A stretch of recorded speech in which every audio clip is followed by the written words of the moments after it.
சொல்றாரு.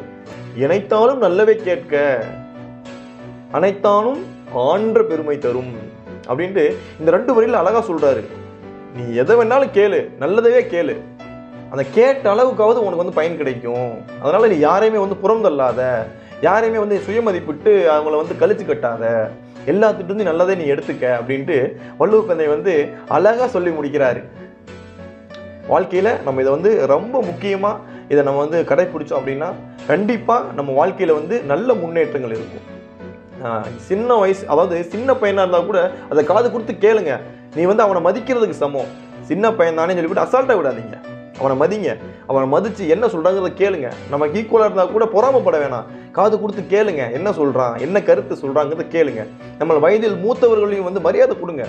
என்னங்க சொல்றாரு, ஐயா என்ன சொல்றாரு, அப்படிங்களா, சரி நீங்க சொன்னது கரெக்டா இருக்கும், நான் சிந்திச்சு பார்க்குறேன் அப்படின்ட்டு அதை பெருந்தன்மையோட நம்ம ஏத்துக்கு பழகணும்.